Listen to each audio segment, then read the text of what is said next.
Bismillahirrahmanirrahim. Assalamu alaikum. Welcome to Easy Maths with Amna, where we make math simple step by step. In today's video, we are solving exercise 2.4, question number 2. Write the following as a single logarithm. By using the law of logarithm, we are going to solve these questions. First, we are going to start. In these type of question, we are not going to use the calculator. We are going to use the laws of logarithm. By using the laws of logarithm, we are going to resolve out these questions into the single logarithm form. Let's break down these questions step by step into the easy method and find out how we are going to solve these questions without using the calculator. First, what we have to do, we use the third law of logarithm. पहले step में हम third law of logarithm को use करते हुए जो हमारे पास power की ये मल्टीप्लिकेशन की फॉर्म है इसको 25 की पावर पे ले आएंगे. थर्ड लॉ ऑफ लॉगरिथम क्या है? थर्ड लॉ ऑफ लॉगरिथम को डिस्कस कर लेते हैं कि थर्ड लॉ ऑफ लॉगरिथम में अगर कोई वैल्यूज़ मल्टीप्लाई हो रही हैं लॉग के साथ तो वो पावर में आ जाती हैं. इसी पावर लॉ को यूज़ करते हुए फर्स्ट स्टेप में हम 1/2 की वैल्यू को log 25 के ऊपर by using the third law become log 25 raise to power 1/2. ये 1/2 हम इसकी पावर में ले आए. सिमिलरली 2 लॉग के साथ मल्टीप्लाई हो रही है. इस पोर्शन में भी हम लॉग का थर्ड लॉ यूज़ करते हुए पावर लॉ यूज़ करते हुए इस 2 को 3 की पावर में ले जाएंगे. In the next step, we can write rather than 25 5 raised to power 2. हम 25 को इसके प्राइम फैक्टर्स की फॉर्म में लिख देंगे 5 raised to power 2 एंड 1/2 ये जो हम पावर इसके ऊपर लेके आए थे. And log 3 raised to power 2 means 3 multiply 3 times it become 2 times it become 9. Then this 2 cut with this 2 we get log 5 plus log 9. अब ये सिंप्लीफाइड फॉर्म बन गई है. नाउ हम इसको देखें तो we can say that this is the first law of logarithm. Right hand side हमें गिवन है. By using the first law of logarithm product law को यूज़ करते हुए हम देखें अगर हमारे पास दो वैल्यूज़ की वेरिएबल्स आपस में ऐड हो रहे हैं तो can be written in the multiplication product form. हमने फर्स्ट लॉ प्रोडक्ट लॉ को यूज़ करते हुए इसको मल्टीप्लिकेशन फॉर्म में लिख देना log 5 multiply 9 which is equal to log 45 and this is our required result. हमने लॉग को सॉल्व नहीं करना. उन्होंने कहा था just write in the single logarithm form. They don't ask us to find the answer. So this is our single logarithm form. This is our required answer demanded by the question statement. Now we discuss the second part. Same question statement that we have to change these two logarithm forms into the single logarithm form. और कैसे करना है step by step करेंगे by using the laws of logarithm. Question statement को देखें अगर आप minority देखो तो there is a minus sign between them. हमारे पास दो वैल्यूज़ के लॉग गिवन है और माइनस का साइन है means second law of logarithm है. हम नेगेटिव साइन को क्वोशंट साइन में चेंज कर देंगे. सेकंड लॉ ऑफ लॉगरिथम के मुताबिक अगर दो variables with the log subtract हो रहे थे तो can be written in the division form. हम इनको x बाय y की फॉर्म में लिख देते हैं सिंगल लॉगरिथम में. सेम इसमें हमने second law of logarithm use करते हुए इसको लिख देना log 9 डिवाइडेड बाय 1/3 मीन्स ये एक डिवीजन फॉर्म में divided by 1/3. And according to the math when division change into multiplication में चेंज हो जाती है तो ये जो फ्रैक्शनल फॉर्म है रेसिप्रोकल हो जाती है. It become 3/1. This become log 9 multiply 3 which is equal to 27 divided by 1 and it not necessary to write the 1 in the denominator or our answer is 27. ज़रूरी नहीं है कि हम डिनोमिनेटर में 1 को मेंशन करें. log 27 is our required answer. Single logarithm की form में हमारा आंसर आ गया. थर्ड पार्ट में अगर आप क्वेश्चन को देखें तो थर्ड पार्ट में हमें क्या करना है कि हमारे पास जो लॉग की फॉर्म्स हैं प्रोडक्ट की फॉर्म में हैं बट बेसिस सेम नहीं है. तो जब बेसिस सेम नहीं है तो हम फर्स्ट इसको प्रोडक्ट लॉ यूज़ नहीं कर सकते. Basis are different. तो बेसिस डिफरेंट का जो हमारे पास लॉ यूज़ होता है the law use in the different basis is the fourth law of logarithm. क्योंकि चेंज बेस फार्मूला होता है बेसिस डिफरेंट होती हैं तो हम फोर्थ लॉ ऑफ लॉगरिथम को यूज़ करते हैं.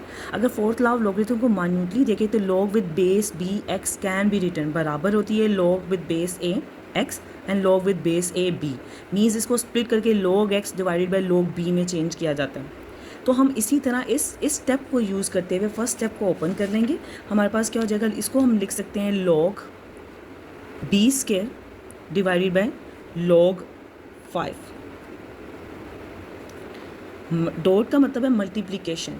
log 5 raise to power 3 divided by log a.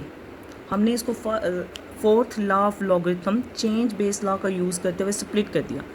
इसको log b divide by log 5 raise to power 3 divide by log a. Now अब इसको स्टेप बाय स्टेप सिंप्लीफाई करते हैं by using the third law of logarithm. जब हमारे पास power होती है तो हम उसको मल्टीप्लिकेशन की फॉर्म में लिख सकते हैं। It become 2 log b divided by log 5 multiplication sign. Then again यहाँ न्यूमिनेटर में देखें तो 3 5 रेज टू पावर 3 है। It also can be written in the multiplication form by using the third law of logarithm 3 log 5 divided by log with log a। अब देखें minutely तो ये log 5, इस log 5 के साथ इसकी कटिंग हो रही है ऐसे ही। अगर अब हमारे पास मज़ीद कोई कटिंग नहीं हो रही तो न्यूमिनेटर वैल्यू को न्यूमिनेटर के साथ मल्टीप्लाई कर देंगे और डिनोमिनेटर वैल्यू को डिनोमिनेटर के साथ मल्टीप्लाई कर देंगे। 2 × 3 becomes 6 and log b multiply 1 with log b divided by अब 1 multiply log a become log a। ये हमारी फॉर्मेशन बन गई। अब हमारी ये फॉर्मेशन जो हमने चेंज बेस फार्मूले के मुताबिक जिसको हमने ओपन किया था दोबारा क्लोज करके लिख देते हैं। It can be written 6 log denominator वाला a बेस में चला जाएगा और b। This is our single logarithm required answer. हमने इसको कैसे सोल्व किया स्टेप बाय स्टेप। पहले फोर्थ बेस लॉ को यूज़ करते हुए हमने इसको ओपन किया। कैसे log b square divided by log 5 cube divide by log a। Then हमने थर्ड लॉ ऑफ लॉगरिथम को यूज़ करते हुए पावर को मल्टीप्लिकेशन फॉर्म में लाए। मल्टीप्लिकेशन फॉर्म में लाने के बाद हमारी जहाँ कटिंग हो रही थी वहाँ हमने कटिंग की, मल्टीप्लाई किया न्यूमिनेटर को न्यूमिनेटर के साथ, डिनोमिनेटर को डिनोमिनेटर के साथ। फिर भी हमारा आंसर आया log b divide by log a और आंसर हमें सिंगल लॉगरिथम की फॉर्म में देना है तो इसको हम bye using the change base formula close form में लिख देंगे log a b। a वाली वैल्यू हमारी बेस में चली जाती है, डिनोमिनेटर वाली डिवीजन वाली, और b remains there. This is our single logarithm required answer. Now we solve question number 4 step by step. Solve करने से पहले इसको माइन्यूटली देखते हैं कि हमारे पास प्लस का साइन है, इसका मतलब है कि हम फर्स्ट प्रोडक्ट लॉ यूज़ करेंगे। पर प्रोडक्ट लॉ यूज़ करने से पहले जो हमारे पास इस टर्म के साथ 2 मल्टीप्लाई हो रहा है इसको ख़त्म करेंगे। तो फर्स्ट स्टेप में हम इस पोर्शन को सोल्व करते हैं by using the third law of logarithm. Third law of logarithm को यूज़ करते हुए हमारे पास अगर कोई वैल्यू एंड पावर लॉग के साथ मल्टीप्लाई हो रही थी तो उसको पावर की फॉर्म में लिख सकते हैं। मीन्स 2 मल्टीप्लाई हो रहा है हमारा लॉगरिथम के साथ तो हम इसको पावर की फॉर्म में लिख देंगे by using the third law of logarithm log 3 x raise to power 2 हमारा पावर में चला जाएगा log विद बेस 3 और y।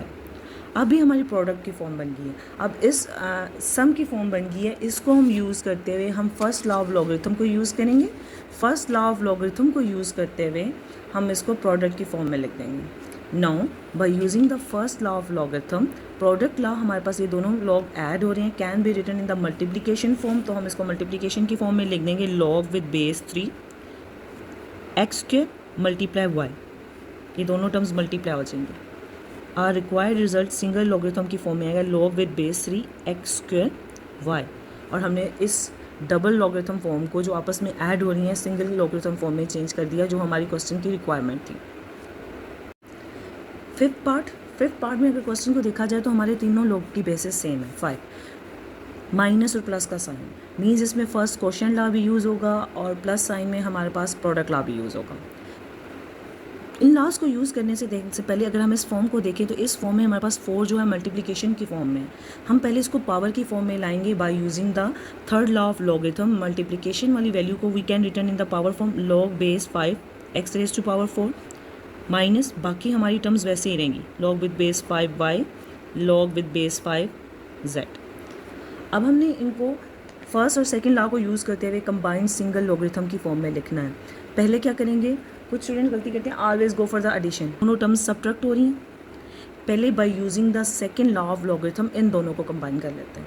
Second law of logarithm quotient law को यूज़ करते हुए जब दो वेरिएबल्स आपस में लॉग सब्ट्रैक्ट हो रहे होते हैं, when the way two variables subtract with the logarithm form can be written in the single logarithm form in the division form. हम इसको डिवीजन फॉर्म में लिख सकते हैं दोनों वेरिएबल्स को एक सिंगल लॉगरिथम। तो हमारी बेसिस भी सेम है तो वी कैन राइट log 5 और हमारे पास आ जाएगा x raise to power 4 divided by y। ये हमारे पास सॉल्व हो गया। हमने पहले क्वोशिएंट लॉ को यूज़ करते हुए इन दोनों को कंपाइल कर लिया। नाउ ये हमारा log विद बेस 5z।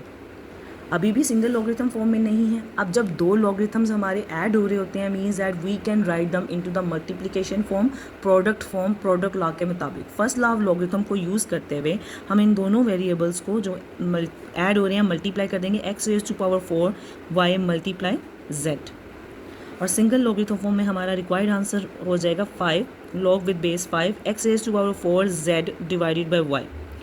ये हमारा रिक्वायर्ड आंसर है सिंगल लॉगरिथम की फॉर्म में।